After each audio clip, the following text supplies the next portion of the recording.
Sosial medianın həyatımıza girib daha da dərinlərə irəliləməsi ilə birlikdə biz də sürətli keçidlərə alışmağa başladıq.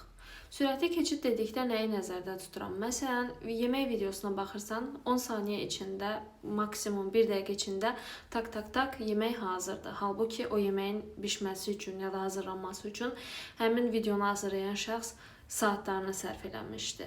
Və yaxud da şəxsi inkişaf videolarına baxırsan, ay mən bu yerdəydim, filan vaxtdan sonra bu yerdə oldum.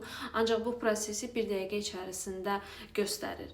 Və yaxud da arıqlama videosuna baxırsan, əvvəllər tutaq ki 90 kilo idim, indi oldum 60 kilo və bunu filan vaxtda başardım. Ancaq bunu sən video olaraq 1 dəqiqə içərisində görürsən. Halbuki arxada duran nə boyda əziyyət var, aylar, bəlkə də illər keçib. Ancaq günümüzdə bu proseslər hamısı 1 saniyə, 1 dəqiqəlik, 2 dəqiqəlik videolarda bizi ötürülməyə başladı və zamanla beynimiz artıq buna alışdı.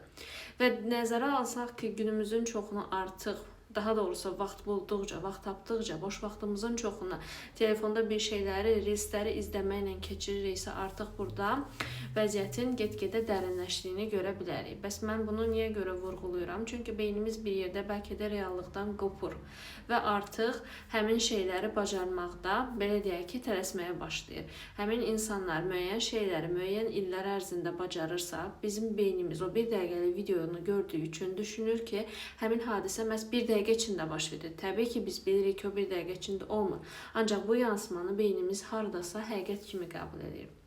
Və bunun nəticəsində artıq biz hər hansı bir işi görəndə, tutaq ki, arıqlayırıqsa və yaxud da yemək hazırlayırıqsa, artıq səbirsiz olmağa başlayırıq. Çünki beynimizdə belə bir informasiya var ki, axı mən bunu gördüm, bu tez baş verirdi. Niyə görə məndə tez baş vermir? Və artıq həm özümüzə inamsızlıq yaranmağa başlayır və dərinləşir. Digər tərəfdən də elədiyimiz şeyi axıra qədər çatdıra bilmirik. Artıq məsələn, indi mən bunu danışıram və yaxud da bir başqası gəlsin, danışsın, paylaşsın, biz eşidirik, qəbul edirik ki, hə, doğrudan da belədir.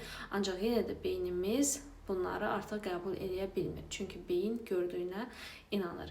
Gördüyümüz isə sürətləndirilmiş videolar, sürətləndirilmiş keçidlərdir. Buna görə də reallığın fərqinə varmaq, belə deyək ki, başladığımız işi tamamlamaq nöqteyi nəzərindən bizə çox faydalı olacaq.